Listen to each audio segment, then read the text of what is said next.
Greg, you've only been here for 2 years, but you guys have already struggled with a lot of injuries at that cornerback position in this time. And with Trey Williams being out already this season, the captain, the leader of that group, what pressure does that put on you?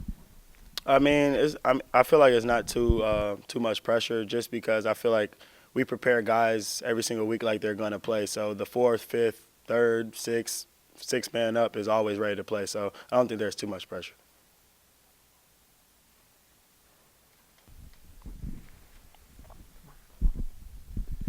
When you prepare to play a guy like Justin Fields, who can move and run around in the pocket and extend plays, does that mean you have to stay a little bit focused for a little bit longer when you're playing man coverage out there? Most definitely. We know he can scramble, but we also got a game plan for that. We have our D line is going to do things. They know that he's trying to get out the pocket, so we're going to stop that. And then we just got to stay in coverage. So that doesn't affect your mentality in any way, though.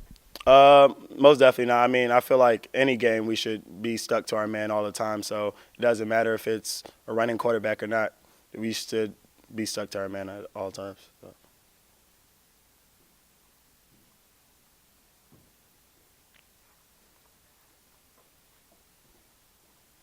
Uh, Greg, Cam Ruiz has done a great job in kind of stepping up, and for Trey Williams, what can you say about him? You guys are both the same year.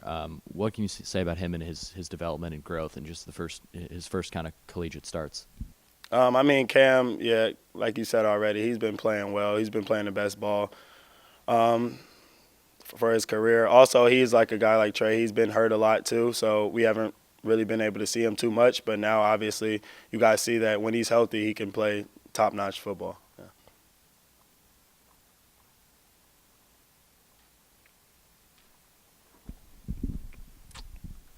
How does playing on Friday sort of change your preparation? Fitz talked about moving everything up one day, but with you guys having classes and that doesn't switch, does that sort of get in the way of some of your football activities? No, for me, football is a priority. So, I mean, I do football, I go to class, and do more football. So it's not really affecting me too much. Like the classes sort of overlap now with some of the football stuff moving up days? Because like now your Monday classes are with the Tuesday schedule. I mean, no, we just adjust positionally. We change our meeting times depending on when guys have class. So we just adjust accordingly.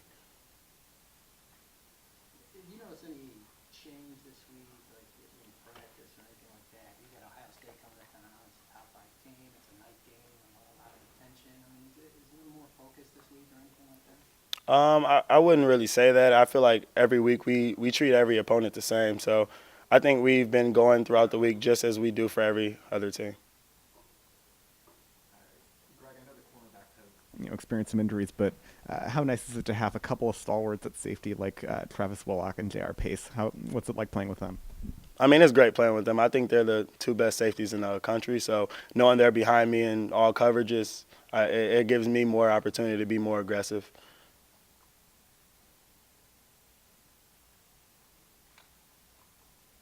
Anything else for Greg?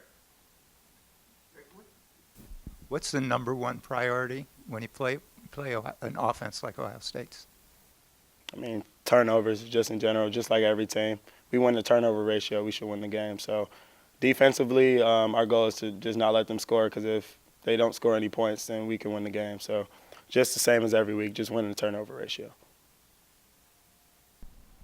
Joe, ask Greg about it. Probably a little bit more relevant to you specifically when you're facing a guy like Justin Fields, who's as quick as he is in the backfield, even when he's dropping back to pass. How does that change your responsibilities as an end?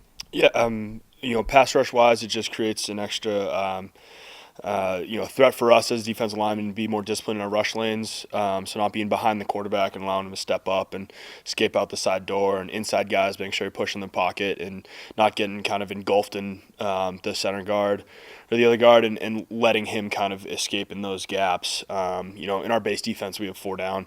They have 5 offensive linemen, so there's an extra gap somewhere.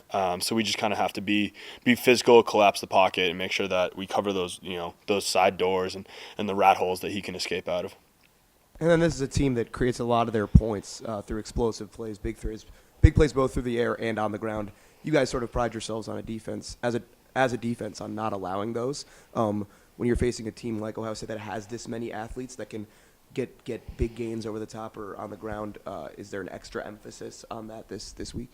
Not necessarily. I mean, for us, it's always just, eye discipline, making sure, guys in the back are in the right spot and we're executing on every down and kind of ready for them to take a shot or try to bounce a big play on us and create mismatches on the perimeter. So it's just, making sure that we're prepared for everything that they're going to throw at us and not allowing our defense to be in bad situations.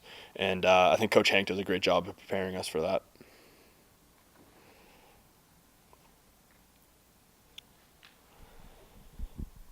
Before Nebraska, we talked a little bit about how Ohio State played against Adrian Martinez. You mentioned sort of them playing a man-free. It seems like you guys are playing much more of a cover three against Nebraska. Am I correct on that? I mean, we mix it up. I'm not going to give you our whole scheme, but you want me to do it? Deshaun Watson, we did a little bit of cover 4, a little bit of cover 3, linebackers underneath. When you cover 3, you have, deep thirds and then a guy in the middle, and then you roll safety down. And we mix that up with our base cover 4 as well.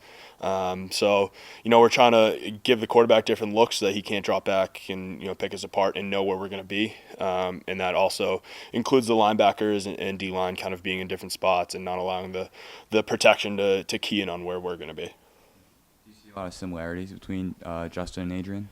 I mean, they're both dynamic players. Obviously, both can run the ball and drop back, and whether it's QB draw designed or whether they're scrambling and kind of making plays with their feet, they're both dynamic. I think, they also drive the ball down the field well, and they got good guys in the perimeter. So, yeah, there are a lot of similarities. They are two different guys, and they are two different offenses, too. I think Nebraska is more willing to run the quarterback, and Ohio State has more kind of not as many misdirection plays, I guess, as I'd put it.